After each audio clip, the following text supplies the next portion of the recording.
നമസ്കാരം. നിലമ്പൂർ ഉപതെരഞ്ഞെടുപ്പിന് മണിക്കൂറുകൾ മാത്രം ബാക്കി നിൽക്കെ കോൺഗ്രസിനുള്ളിലും CPM-ലും അതിശക്തമായ ആശങ്കകൾ നിലനിൽക്കുന്നുവെന്ന് BJP ദേശീയ നിർവാഹക സമിതി അംഗം PK കൃഷ്ണദാസ്. കോൺഗ്രസിന്റെയും CPM-ന്റെയും അവിഹിത ബന്ധം പുറത്തായതിന്റെ വെപ്രാളമാണ് VD സതീശന്റെ പ്രസ്താവന.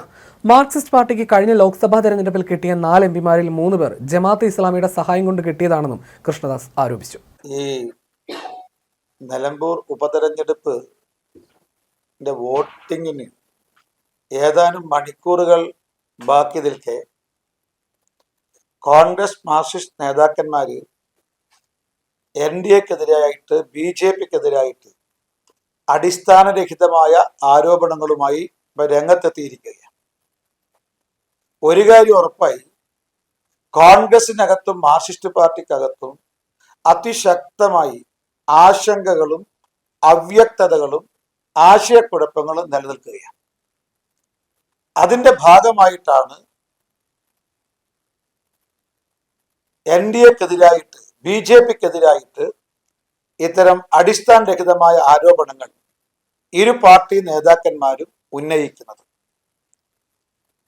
ഇപ്പൊ പ്രതിപക്ഷ നേതാവ് VD സതീശന്റെ പത്രസമ്മേളനത്തിൽ എന്തോ പ്രണയത്തിന്റെ കഥകളൊക്കെ പറയുകയുണ്ടായി. സത്യത്തിൽ കോൺഗ്രസിന്റെയും മാർക്സിസ്റ്റ് പാർട്ടിയുടെയും അവിഹിത ബന്ധങ്ങൾ പുറത്തായതിലുള്ള വെപ്രാളമാണ് ഈ BJPക്കെതിരെ കുതിര കയറുന്നതിന്റെ പിന്നിലുള്ളത്. ഇപ്പൊ കോൺഗ്രസിന് തീവ്രവാദ സംഘടനയായ ജമാഅത്ത് ഇസ്ലാമിയുമായുള്ള ബന്ധം അത് കോൺഗ്രസിനകത്തുള്ള ഹിന്ദു ക്രൈസ്തവ പ്രവർത്തകരെ അനുഭാവികളെ ആശയക്കുഴപ്പത്തിലാക്കിയിട്ടുണ്ട്. കോൺഗ്രസിനകത്തുള്ള ഹിന്ദു ക്രൈസ്തവ അനുയായികളെ അനുഭാവികളെ പ്രവർത്തകരെ ബോധ്യപ്പെടുത്താൻ കഴിയുന്നില്ല. ഇതേപോലെ തന്നെ മാർക്സിസ്റ്റ് പാർട്ടി മറ്റൊരു തീവ്രവാദ സംഘടനയായിട്ടുള്ള PDPയുമായിട്ടുള്ള നിലമ്പൂരിലെ ബാന്ധവം, അതോടൊപ്പം തന്നെ ഇതേ ജമാഅത്ത് ഇസ്ലാമിയുമായിട്ട് 2024 ലോക്സഭാ തെരഞ്ഞെടുപ്പിൽ മാർക്സിസ്റ്റ് പാർട്ടി ഉണ്ടാക്കിയ സഖ്യം, ഇതെല്ലാം പുറത്തു വന്നിരിക്കുകയാണ്. മാർക്സിസ്റ്റ് പാർട്ടിക്കകത്തുള്ള ഹിന്ദു പ്രവർത്തകരില്, ഹിന്ദു അനുഭാവികളില്, ഹിന്ദു വിശ്വാസികളില്, അനുഭാവികളില്, അതേപോലെ തന്നെ ക്രൈസ്തവരായിട്ടുള്ള ആളുകളില് ഇതിനെക്കുറിച്ച് ആശങ്ക നിലനിൽക്കുന്നുണ്ട്.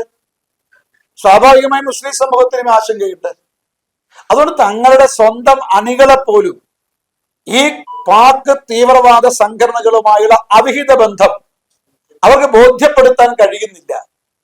അതുകൊണ്ട് ജനവിധി NDAക്ക് അനുകൂലമാകും എന്നുള്ള ആശങ്ക അത് ശക്തമായപ്പോഴാണ് ഇത്തരം NDAക്കെതിരായിട്ട് BJPക്കെതിരായിട്ട് അവാസ്തവമായിട്ടുള്ള ആരോപണങ്ങളുമായിട്ട് രംഗത്ത് വന്നിരിക്കുന്നത്.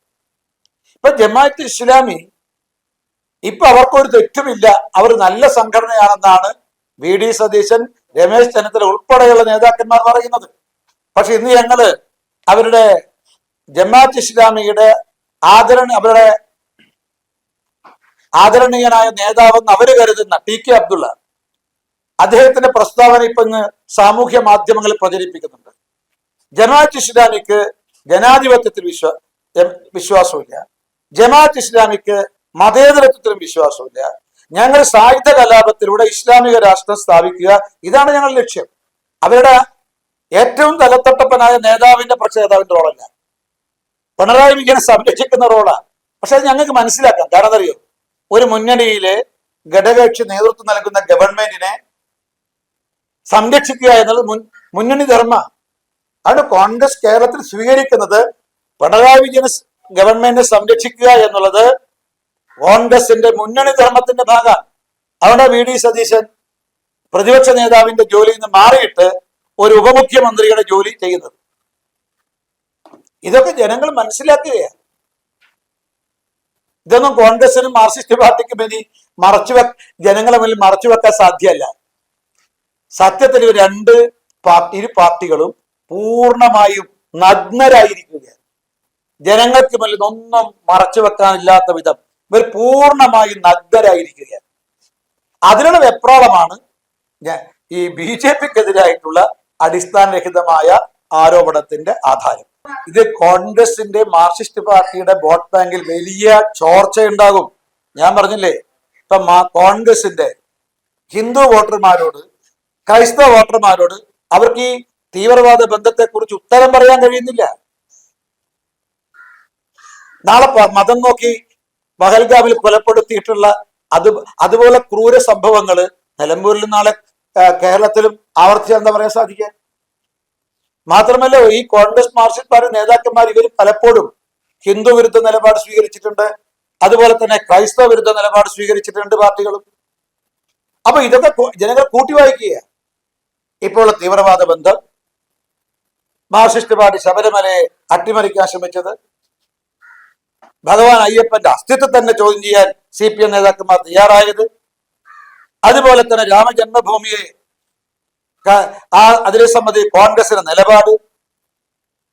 അപ്പൊ ഇത്തരത്തിലുള്ള, അതുപോലെ തന്നെ ഈ ജിഹാദി നാർക്കോട്ടിസം എന്ന് പറയുമ്പോൾ പിതാവിനെ അറസ്റ്റ് ചെയ്യാൻ പോകുന്ന മാർക്സിസ്റ്റ് പാർട്ടിയുടെ നിലപാട്, മുനമ്പത്ത് ക്രൈസ്തവ സമൂഹത്തിനെതിരെ മാർക്സിസ്റ്റ് പാർട്ടി സ്വീകരിച്ച, കോൺഗ്രസ് സ്വീകരിച്ച വഖഫ് പ്രശ്നത്തിൽ ഇവർ രണ്ടു കക്ഷികളും സ്വീകരിച്ച നിലപാട്, ഇതൊക്കെ ഈ വിഭാഗങ്ങൾക്കിടയിൽ ആശങ്കകളുണ്ട്, ഭയാശങ്കകളുണ്ട്. അതിപ്പോ തീവ്രവാദ ബന്ധം ഈ സംഘടനകളുമായിട്ട് ഇരു പാർട്ടികളും ഉണ്ടായ അവിഹിത ബന്ധവും കൂടി വന്നപ്പോ അവര് സ്വാഭാവികമായും ദേശീയതയ്ക്ക് വേണ്ടി, വികസനത്തിന് വേണ്ടി നിലകൊള്ളുന്ന NDAയോടൊപ്പം അണിചേരാൻ നിലമ്പൂരിൽ അത്തരമൊരു നിലപാട് സ്വീകരിച്ചാൽ നമുക്ക് കുറ്റപ്പെടുത്താൻ സാധ്യമല്ല. അത് കോൺഗ്രസ് മാർക്സിസ്റ്റ് പാർട്ടി മനസ്സിലാക്കുന്നു. അതുകൊണ്ടാണ് ഞങ്ങൾ നേരത്തെ ആരോപണം ഉന്നയിച്ചത്, ഈ നിലമ്പൂർ ഉപതെരഞ്ഞെടുപ്പിൽ കോൺഗ്രസിന്റെ വോട്ട് ബാങ്കിലും മാർക്സിസ്റ്റ് പാർട്ടിയുടെ വോട്ട് ബാങ്കിലും വലിയ വിള്ളലുണ്ടാകും. വേണമെങ്കിൽ ഇപ്പൊ തന്നെ അവർ അന്വേഷണ കമ്മീഷൻ നിശ്ചയിക്കുന്ന നല്ലതാണ്. 23-ാം തീയതിക്ക് മുമ്പ് തന്നെ ഈ ചോർച്ചയെ കുറിച്ച് അന്വേഷിക്കാൻ. ഞങ്ങൾ 2024 ലോക്സഭാ തെരഞ്ഞെടുപ്പിന് മുമ്പ് മാധ്യമ സുഹൃത്തുക്കൾക്ക് അറിയാം, ഇതേ ആവശ്യം ഞങ്ങൾ അന്ന് ഉന്നയിച്ചിരുന്നു. അപ്പൊ അവർ പറഞ്ഞു, വേണ്ട, ഞങ്ങൾ തെരഞ്ഞെടുപ്പിന് ശേഷം ഞങ്ങൾ നിയോഗിച്ചോളാം. രണ്ടുപേരും അവർക്കുണ്ടായ വോട്ട് ചോർച്ചയെ കുറിച്ച് അന്വേഷിക്കാൻ 2 കമ്മീഷണർ നിശ്ചയിച്ചിട്ടുണ്ട്. അപ്പൊ ഞങ്ങൾ പറയുന്നത് ഒന്ന് മാത്രം, അത് ആദ്യം നിശ്ചയിച്ചാൽ നല്ലതാണ്. പഠനം 23-ാം തീയതി ഉച്ച മുതൽ ആരംഭിക്കും.